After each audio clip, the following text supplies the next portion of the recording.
What's happening, everyone? What's going on? What's going on? I hope everybody is doing super well. Welcome to Systems Lab Live. This is the January 8th edition of Systems Lab Live. Oh, let me get my little microphone to set where it needs to be set. Okay, I think y'all can hear me. And we're here. And we're here. And I'm very excited that we are here. I am also trying this from the Google laptop, StreamYard. Shout out to StreamYard, and I am on the desktop situation, so it's very exciting. I am periodically, peeking at myself on screen. Monique is in the building. Why, hello, Monique. I hope that you're doing super, super well. Look at that. This is how it looks. Who would have thunk it? Who would have thunk it? Well, this is an exciting time, everyone. This is a very exciting time, and we are here to talk about not navigating hybrid team culture. Navigating hybrid team culture.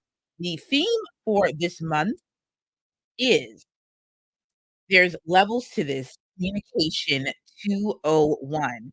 And so we last week talked about developing a internal communication strategy. This week we're talking about navigating hybrid team culture.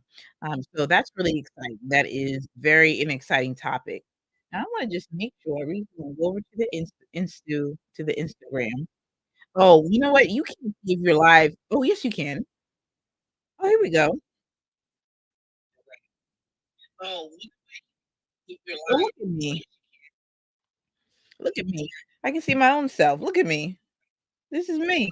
How exciting.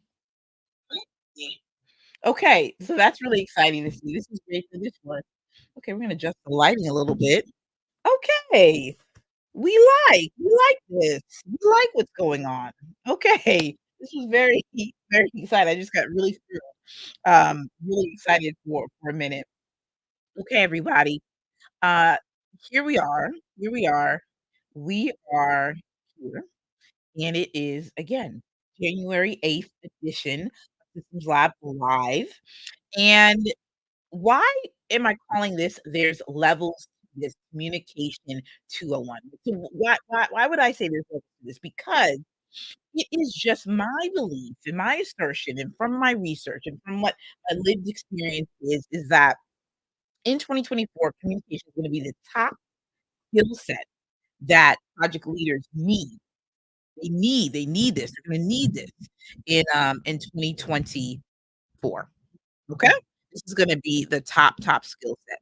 So, what's exciting about that in a lot of different ways there we go. Microphone check, 1, 2, 1. Microphone check, 1, 2, what is it? Okay. It's a 5-foot assassin. Okay. And, so from there, communication 201, there's levels to this. There's levels to it. Why is it? Because there's always something more that we could be doing. And it's also because I just wanna raise the stakes a bit about what we're doing. This is not about, some of the basics of, how do you go about setting up your Slack and, there's so much great information out there. And those of you that have been on this journey, that have been following me for a couple of years now and, have especially have honed in, I felt like last year was such a great live streaming season. I felt that there was a lot of really great media series content, and so I know I did a I attempted well, no, I didn't attempt, I did do it, where I went through a really good series of, almost like back to the basics, but, and then we just went into some really different topics that I think, added some complexity, but also added some new perspectives, and so Communication 201 is just really elevating the conversation because I know that many of you are experienced, many of you are leading many projects, multiple programs, teams, all of these things, and sometimes we just need to really strip, um, what we're seeing out into the news, all about the communications and this and that, and really get to the nitty-gritty of this day-to-day work. There's nothing more, exciting than really talking to somebody about the day-to-day work. Why? Because it is in what we perceive to be as the mundane moments is really when the process really takes shape. And so talking about an internal communication strategy, excuse me, to me is very exciting because you're able to really take 3 core elements, the people, the process, and the the process, and the not the platform. Mm. Well, child, we just gonna go back and the technology, that's what I wanted to say. The people, the process, and the technology. Oh, I made myself chuckle today. Um, and so yeah. And so we really wanna just dive into more of that, right? So last week we talked about trust and security, the aspect of building out trust. What does it mean to build trust? Okay, what does it mean to actually build trust within your team? Mickey is in the building. Mickey just had a fantastic birthday. Hey, Mickey, how are you? And so trust, building trust within your team, and then also security of information. Many people wouldn't think that an internal communication strategy would be thinking about the security of information. But my friends, if anything is an indicator of these past 4 years, especially, people are snatching and grabbing information like no other. Like no other. So, with that said, we have to think about access and control and cybersecurity. We didn't even really touch cybersecurity, but I'm just adding that as a little flavor, inside of there. So that is really super important. Then we talked about leading and serving when it comes to building an internal communication strategy. What does that look like, right? Like again, this is not just about the people and the process and the technology. We're going deeper, folks. Leading and serving. So how well do you know your people? How are you serving your people on a daily basis? I'm reading this fantastic John Maxwell book called "Developing the Leader in You." And I'm in the servant leadership chapter. Mind is blown, right? Taking me and my thoughts to the next level. We also talk about crafting your message. I actually love this one because I think this is something that we all should practice. I practice it all the time. This is about what are you saying? You know what I'm saying? Like, what did you mean? Like, can you clarify context, goal, and who's involved, and what do you need? What do you need? In the day to day, I think we think at times that people just should read our minds, right? People are not mind readers, right? People are not mind readers, right? And so it's so important that we understand that. People do not know what I'm thinking, and nor should I put that amount of pressure on somebody. And then lastly, I talked about leveraging technology, but that was last because I believe you have to have these specific elements of building trust, of leading and serving. This is about elevating not only the communication and sharpening and building a robust internal communication strategy, but this is about how you're leading, how you are leading your team, how you're leading yourself, right? And then we're talking about leveraging technology. And I think it's really important in this day and age because we're gonna be seeing in 2024 less tech. People are not going to be inundated with, "I need to have 5,000,000 apps to do the same thing." We're just not gonna have it. We are just not going to be able to see that, right? I just don't think so, right? I just don't think that's just where we're at. And so let's begin to think through that, right? Let's begin to think through what that's about. you know um any questions so far? Because I'm gonna tell you right now, I dig all this stuff. You know what I'm saying? I dig all the stuff and all the things about this. So let me bring up some notes here. Let me bring up some notes because I want to make sure that I am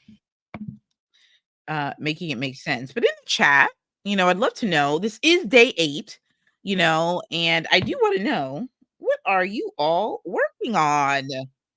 What's the thing, people? what is the thing that you are working on? What are you launching? What is the core focus? I think we're going to see a lot of that too in 2024. We're gonna see people focusing on maybe one to two key things this year. I don't I have a feeling it's not just going to be bling bling bling bling bling.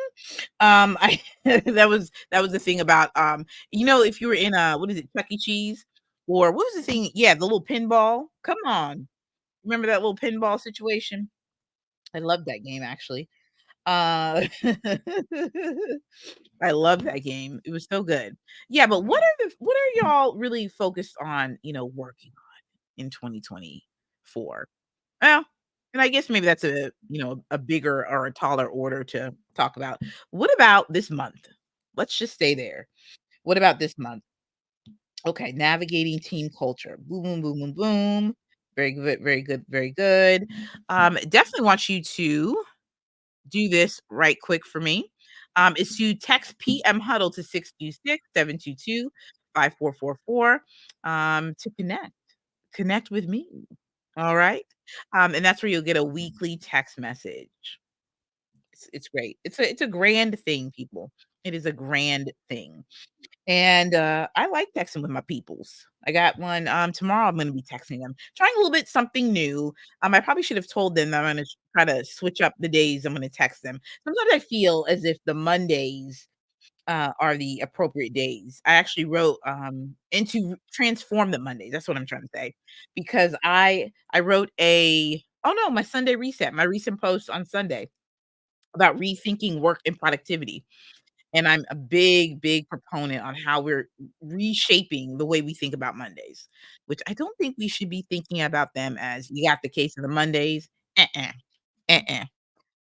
That's not what we doing. You know what I'm saying? That's not what we're doing. Um, cool. Today we are talking about, and I love this because I think this is really, really good. But today we're talking about navigating hybrid culture. Yes, we'll talk about the people, the process, and the technology a bit, but we're going to also go a bit deeper because I want to talk about it also through the lens of HR and hiring, because that's like a huge thing, right? And so, who didn't know that HR managers and leaders manage projects? It's called the hiring process. Okay, it's called the hiring process. So don't get confused. Don't get confused because our HR peeps are project leaders themselves. Okay, I love it. So we're going to talk about that from the HR perspective, and then we're also going to talk about this aspect of balancing work life rhythm. Catch that. I did not say balance. Work life rhythm and mental health. And so this is going to be so good. So I'm very excited about that, about what that is going to do for our conversation today. As we talk about, there's levels to this communication 201 and how we are really diving in really deeply to talk about these things, right? Because really, to be quite honest, folks, um, this aspect of work life communicate with I say work life communication, work the rhythm of work life balance is really important for us to understand, right? We know that hybrid culture is here to stay. We know that we're going to be here working remotely. There will be at some point in time, there's probably going to be some transitions back and forth between the office and not in the office and all this type of stuff here. But I would do want to talk about from the people factor. Let me get my notes out for the day. I'm going to be pulling sketching out some notes on oop, I'm going to sketch out some notes. Okay, here we go. For on good notes, and then I will share it with you all.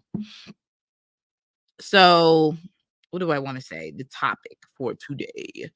Really the topic is navigating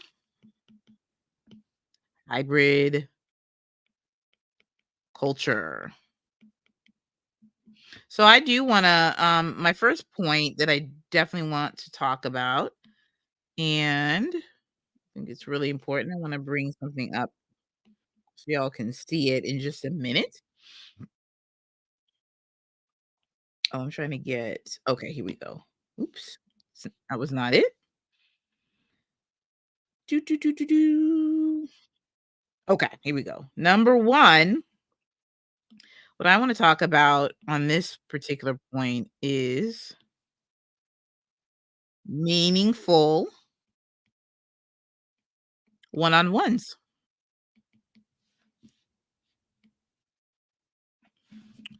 And I'm gonna share my screen. Share screen. Okay, hold on one second. Meaningful one-on-ones. Oh, good notes. Here we go. I always like that. Meaningful one-on-ones. What do we mean by that? Gonna pop up in just a minute too once I share my screen. What do you mean by that? Meaningful one-on-ones. Meaningful one-on-ones. So what we mean by that in particular is this is just from my own personal experience as well. Having one-on-ones where you're just doing a checklist, right? And that can even be similar to even your current meeting environment that you have on, where it's a bit more robotic in its routine in nature. Is that bad? No. But I think when we think about how precious time is and we think about the intricacies of our work and really where we in this place and space of the future of work, now more than ever, there's an emphasis being placed and pushed on the development of people. Now, whether or not organizations are mature to be able to see that is a different story. What's going on, Jason and Stephanie? And congratulations to your just to your husband's new business that he just opened up. So beautiful, so beautiful. So when we look at meaningful one-on-ones, we're really talking about making sure that there is a good understanding of the goal, but also too leaving room to explore and to understand what is where's that person's growth. Should we say even potential? Or should we even say, like, the area we just call it areas of growth. We should just call it areas of growth, not even potential. I mean, it's not potential's not a bad thing. I'm just trying to see what words make sense in this particular season, right? And so, one of the things I think that it is just so important right now is that we're really focusing in on the development of people. That's what really a lot when we think through, like, our communication and what we're doing on a day-to-day basis, it's so important that we're getting and connecting with our team members and, those that we are managing or leading, right? That we're understanding where are these growth opportunities that they're seeking. Ooh, that's it. That's what I'm gonna call it, growth opportunities. Boom, doo, doo, doo, doo. I love it.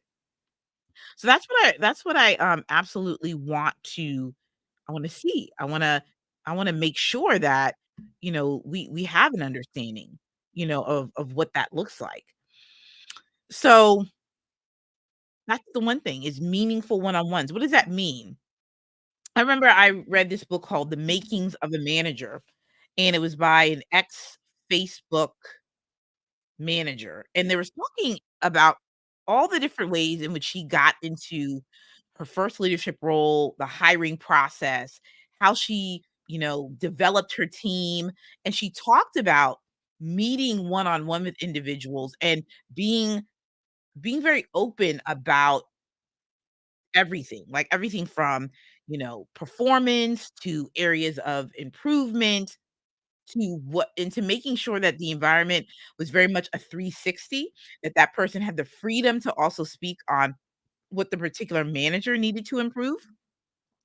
And I thought that was, I thought that was incredible, incredible. And I really, really, thought that was quite genius, right? In a lot of different ways, like really, really, really genius. And so we should think through. We should think through, what we are thinking about when we're meeting with one-on-one with our particular colleagues, our team members. What does it mean to set up a successful one-on-one? I had to sit there and say to myself, "So, do I know? Do I even have a clue of what that looks like?" I think it's all important. You know what I'm saying? I think it's all important for us to understand and to get understanding, right? So I think that's, yeah, that's super important. Anyone have, anything you want to say or to contribute in this topic? Because I would be really interested in seeing, what you guys are thinking and feeling, right now in this particular place and space. What y'all thinking about? What are you thinking about when you think about creating meaningful one-on-ones? What does that really mean to you? I think that's really important for us to know. I'm gonna bring up my, document that I want to share with you all. Let me see. Okay. And for some reason, let's see if it's going to update or not. If not, I can just share the notes afterwards. But creating a culture and a place and space for the meaningful one-on-ones is going to be really, really important. So if I go to my other half of my notes that I want to go through with you all, the second thing is, how do we as leaders create a culture that is worth getting excited about? How do we create that? What's going on, Elena? Great to see you. Great to see you. Creating a culture that is what do you call rave worthy, I guess you would say. And I think a lot of that comes through your particular attitude. So when we talk about rethinking hybrid and remote work, um, one of the things that's really going to be instrumental in your success as a leader is how you show up. No one is definitely not going to follow your lead or even want to feel motivated about doing anything if your attitude is not in the best manner, if it's not positive, if you don't have the right perspective, if you're also not invested into the person. Many people are going to be able to tell and feel when you are just someone that's going to be by the book, right? That you don't want to stretch, grow, or have meaningful connection. And speaking of meaningful connection, Allstate, which is the insurance company, recently invested $10 million into their company. $10 million, um, specifically for the future of work. They actually hired someone named, oh, I forgot the girl's name. I guess that's not really important, but I just read it. They hired someone who is responsible for pushing out the future of work, right? So there, she's going to explore all the ways moving forward where the company is going to go for the future work. So that's all things hybrid, remote work, everything that has to do with people, process, and technology. That's her job.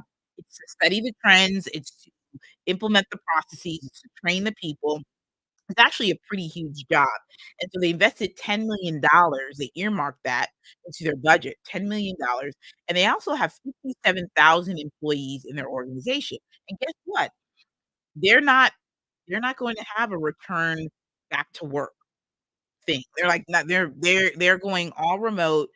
We're not forcing anybody back to the office because they understand where we are in terms of the future work. So what does that particularly mean? What do they have to be mindful of? And so I think it's really gonna be important for us to also talk about, especially if you're talking from an HR perspective. So you get the future of work person, that's been hired, and then you have to match that with working with HR. So what do you do as an HR professional in a remote and hybrid environment? What does that exactly look like? So that means that when we're talking about retooling our processes, this is where the workflows come up. This is where the workflows always matter. So we're always going to be talking about workflows because that's the bread and butter of a lot of what we do. So when we talk about retooling or revamping your onboarding process or your hiring process, you're looking at what was different when you were hiring in person and versus what you're doing, online. And for entrepreneurs, y'all been doing this, especially when you're hiring, uh, OBMs or project managers or whomever that you're gonna hire.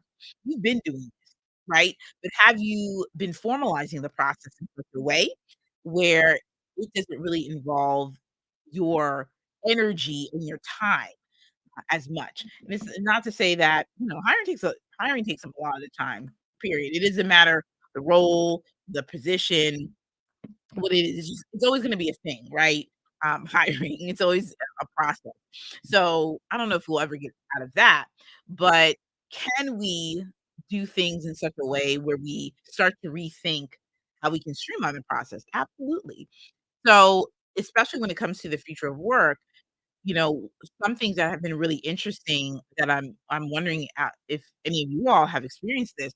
A lot of times now they're doing a lot of case studies and they're doing a lot of tests by seeing if a person actually is really skilled to do the work. So people are being sent to do projects. They're meeting with different team members and things like that.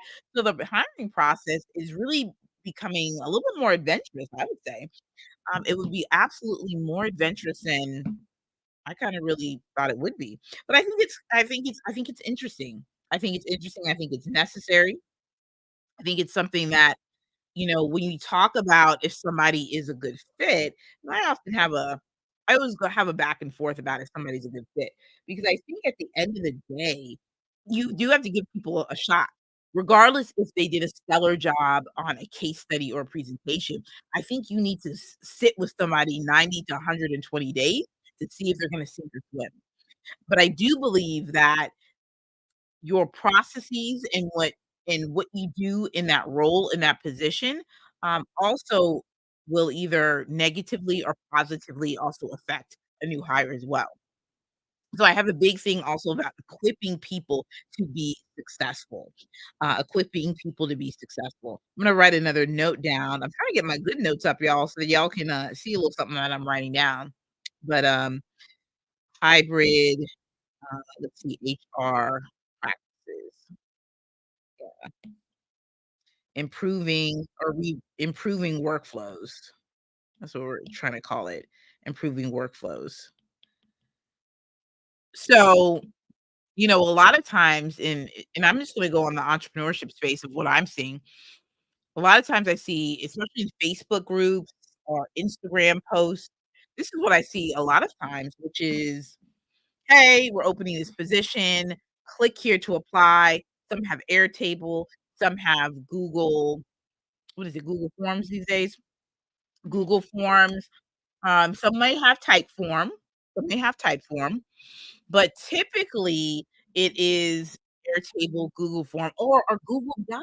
That's also been a really interesting thing too, which is a very long Google Doc with everything about the company, the position, the format. It's an interesting pattern I've seen. It's, you know, here's who we are, and, here are your duties, and then, there's always something that's like that says, "This position is not for you if," or "This position is for you if," dot, dot, dot, dot, dot, and they list out all the different types of qualities, whether you are on the whether it's the, "This is not for you if you don't like people," right?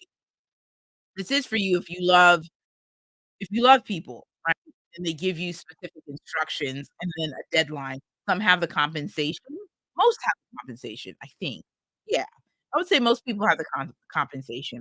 And I think that's just, mm, yeah, I mean, they have it also for career positions as well. But anyway, I digress. But most of them have, the compensation, there as well. So you know, what I find to be interesting, about that too is that you have to work a little bit harder, especially when you're in this hybrid environment, in this remote environment, because you really don't know who you're gonna get when they start to click that. But when you were, um when we were, out and about, in the community, right, in our day-to-day kinda office work and world, there was more of a how should I say this? There was a little bit more foot traffic, right? A little more foot traffic where people knew about positions and it was easily people could easily be recommended, and not to say that you can't in a hybrid environment, but that whole aspect of picking up the phone to say, "Hey, is this still open? Yes, it is. Boop, boop, boop, and then, "Hey, so and so, this role is still open." Now, I will say that when I've heard about people who, need positions and roles and they may post something online on social media, I will see people that tag people and say, "Hey, I think this is gonna be for you," or there may be people who say, depending on groups in your community, "Hey, I'm looking for this type of person. Do you know anybody?" And then you're able to recommend that person. But even with that, again, we're still in an environment where we really don't know each other in these social media streets. In that aspect of when you're going on, getting on your public transportation or driving into the highway, as some of us are, you know, 4 or 5 years ago, or really, will be 4, yeah, you know what I'm saying. A few years back, pre-pandemic life, it was easier to actually, I think, be able to vouch for somebody because, like, "Oh, yeah, I need him because blah, blah, blah, blah, blah, blah, blah," it was a little bit more easier. Now you gotta work a little bit harder, right? Because, like you said, you just don't know where people are coming from, right? So, my point is for, even discussing the, HR practices is really just looking at your current process, right? Looking at, your process and really thinking to yourself, "All right, when it comes to hiring, when it comes to doing this type of work, what is it that I want to attract?" Right? I think that's ultimately, a really good best practice. What is it that I am looking to attract, right? What is my company looking to attract? What does that look like? How many rounds, of, how many rounds should I have even in the process in itself, right? How many rounds of interview process should we have? Case study or no case study? Project or no project? How many rounds? You know, thinking through that. I think also as well, another, I think, big, factor too is onboarding. I think looking at your onboarding process, what does that look like? What's that 90-day plan look like? Now, here's what I'll say. So even in the corporate space pre-pandemic, I would have we didn't have too many of the first 90 days. I'm just gonna be honest. I didn't have a lot of, "Here's what your 90 days are gonna look like, Ashley." It wasn't like that. Now in some places, they had, "Here's what we're gonna have you to work on right now," which wasn't that bad, right? There's some direction. But I think it's really interesting to really think through what do those first 90 to 120 days look like, right? Like, what do you want to see as success? That's good. Imma write that down. I'll have to share my notes on stories or something. So, okay, so we said even for the onboarding, let me write that down. Let me write that down. The onboarding, and I wanna talk about the 90 to 120 days. And I wanna say and we wanna talk about defining success, and it's on both sides, people. It's on both sides, y'all. Defining success on the company side and the employee side. What does that look like?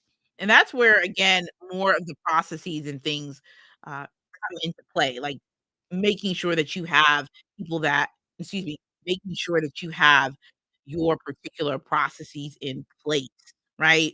Making sure that people aren't fishing around for information. They're like, "What's that password?" And like, "Where do you go to click here?" You are I'm thinking that's a no-go. That's a no-go. Something else I wanna talk to you all about, I just think this is just extremely important. And this goes back to what Allstate is doing. This goes back to what Allstate is doing, which is mental health. Okay, let me take a step back. We just talked about Allstate, the $10 million investment, and they're investing into the future of work, their employees, X, Y, and Z. What's so instrumental about that is especially when we talk about navigating hybrid culture and remote work, rarely are we talking about mental health. I mean, there's articles about it, but there's, you know, we talk about it, but are we talking about it in such a way where when we're developing our policies, our procedures, when we're talking about our processes, how are we thinking through mental health? What do I mean by that? What I mean by that is thinking through, what does the workload look like? What does balance look like when we're talking about work? Are people really expected to be on call, from 7 a.m. to 9 p.m. each night? I don't think so. But there's some people who feel, especially if you are in a remote environment, that you need to be on call. And my friends, you do not need to be on call. Okay? There's no way that you have to be on call all the time, right? This is where boundaries, kick in. This is where especially when companies are talking about their values and things, this is where you absolutely want to make sure that the company's crystal clear on how they value their employee. Now, some things that Allstate's doing to invest into the employee, and some of their initiatives that they're doing is they're also allocating money, to their travel budgets for retreats, for luncheons, for virtual meetups, whatever they gotta do, whatever they gotta do to increase connection.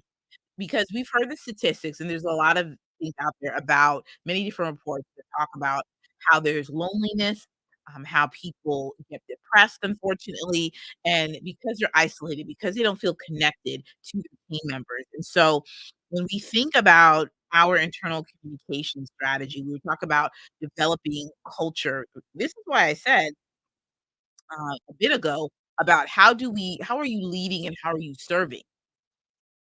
How does that work? Right? How exactly does that work? Let me write that number 3 down where we were talking about health. Mental health. Here we go.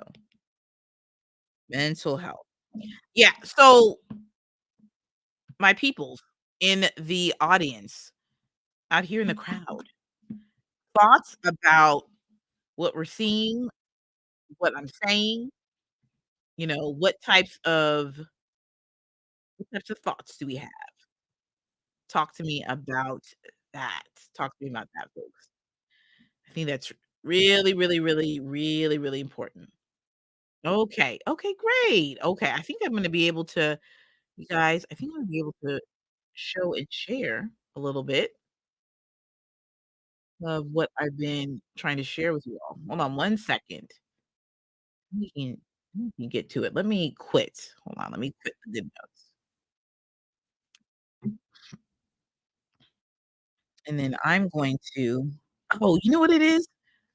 I I know what's going on. Hold on. Let me open this up. Any questions so far? Shout out to Super Phone. Always great to see my favorite peoples in the building.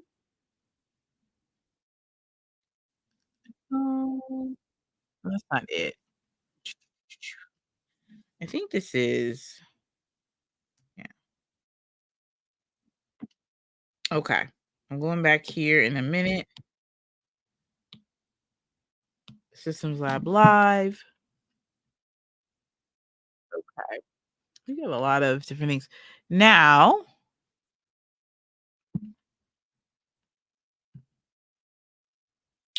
okay. All right. Okay. So we have that going, folks. Okay, great. Yes. So mental health, that's really important when we're thinking about how we develop our processes, how we develop the work that we're doing as well. Let me see if I have any more notes and things. Okay, I think there's an article that I do want to review and go over with you all. Navigating the workplace challenges and solutions for HR teams. So this was a great article that I picked up. So in this article, they emphasize as well, research shows that 80% of employees experience work-related stress, while 50% suffer from burnout. This is why. Once again, when we talk about this aspect of streamlining communication, we're not just throwing an app at things. Mm? We are not throwing an app at things, people. We just can't. We can't just say that ClickUp is just gonna fix it, right? It's just not that's just not it, people. That's just not it. So I think, a few things, that we have to, consider with that is really getting to a place and space that we are truly measuring the cost of disorganization, right? The cost of disorganization. This is something that I've talked about a lot, but truth be told, some may even some may even say to themselves, "Ashley, what do you what is it that you mean by the cost of disorganization?" Right? What that means, to me, is that we are truly counting the cost of lack of productivity. We're really measuring how team members are feeling, and we're really taking note of their mental state, their physical, their emotional well-being. I think being able to not just, feel as if, "Okay, I have to, do a survey, and then I know how people are feeling." This is why we go back and we talk about the meaningful one-on-one communication. Why? Why the meaningful, one-on-one communication? Well, folks, one of the reasons why is because you can then really start to feel and to see, what people are experiencing when it comes to the day-to-day work and what they're doing, and is the work meaningful, and how you can make it a place where it's exciting, right? I think that's always, um, something that we should continue to look at. I think it's something that we gotta continue to look at. So, let me see if I can pull this other thing up. Alrighty. No, that's not it. That is not it. Well, friends, anything else that we want to discuss today about this subject? Anything else? I'm gonna continue to go through the article, but I wanna leave, some place and some space for us to kinda you know, talk about what we talk, right? And, wanting just to make sure that, you know, people are also following along to the work, what we're talking about. Okay, so let me open this back up again. So we talked about burnout, we talked about that. Infusing agility in HR functions. This is really powerful as well because essentially what the author is saying is that you need to make sure that agile practices, the processes stay flexible. And we were talking about that a little bit about updating your onboarding, your offboarding, whatever type of even the knowledge management piece of it. and I love that. We brought up knowledge management. I think the women in project management, I was recording some content for them, but, knowledge management is my jam. It's my jam. I love to talk about it because I think it's so important that we start to really focus in on where is the knowledge of the organization, of the people? How do we centralize it? How do we categorize it? How do we make it organized, and how do we make it accessible where people can be able to learn, they can train, they can grow, and take action? How do we do that? So so this infusing agility in HR functions is fantastic because it's really helping HR to stay ahead of the curve, right? And so you'll want people in the ro in the excuse me, you'll want people in the roles that are innovative. They know about technology, they're understanding best practices. They're also really attuned to some of these intangibles that we've talked about today, where we talked about mental health. We've talked about with having crafting these meaningful one-on-ones. I can even see this being some mini HR training sessions for managers, but also for employees, just to be able to empower them in terms of the work they do, how they can advocate for themselves. Hello, somebody. That's some good stuff right there. That's some incredibly, incredibly good stuff right there. Communication and engagement, and so employee communication. So how do we streamline seamless communication between peers on teams and also leadership, right? So being fresh, being innovative with it. That may mean that, you maybe even do async check-ins as well as the face-to-face virtual check-in.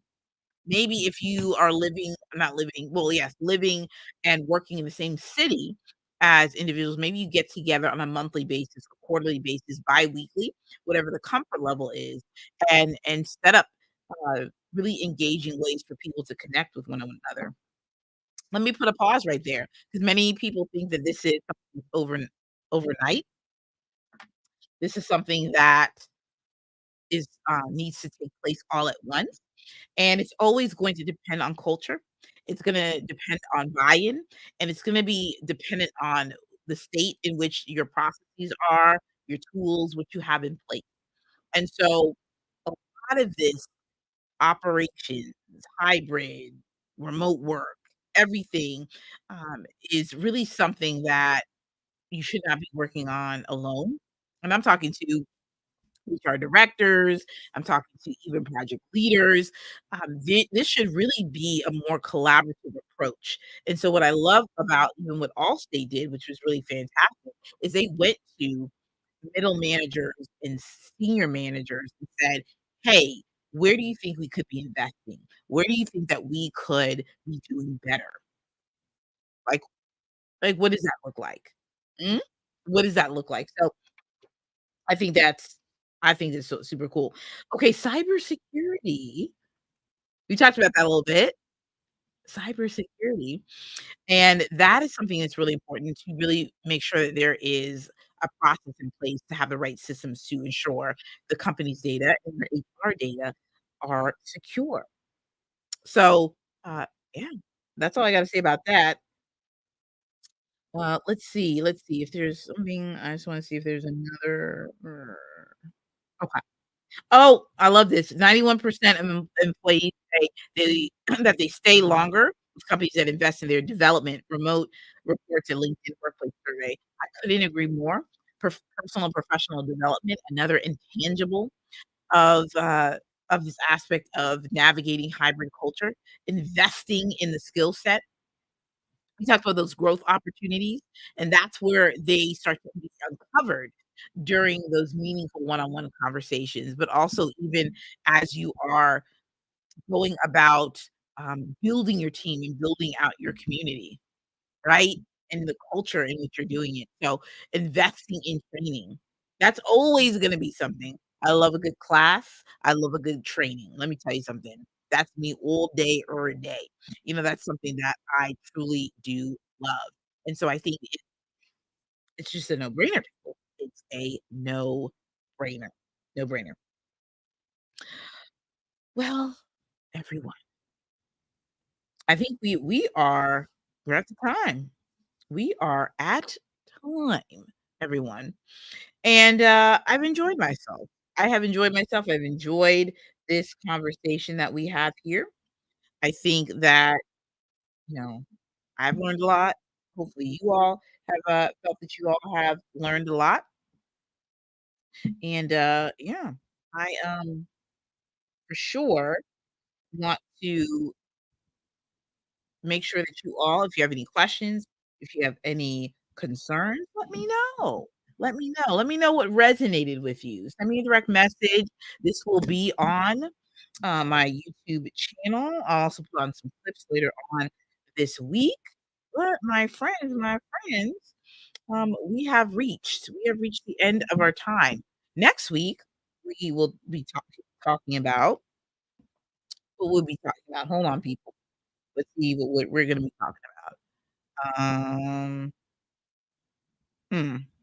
I think we're going to be talking about is this one about the apps?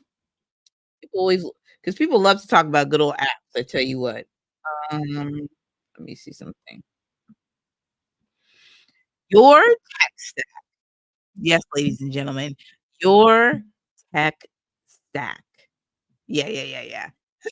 That's always a fun one, people. That is always a your tech stack.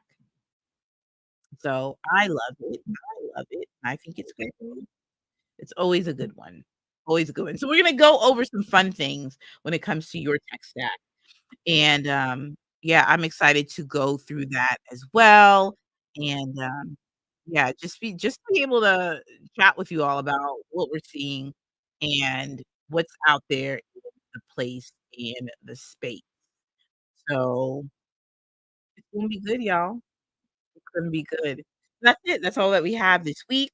Um, what can I say? This has been enlightening.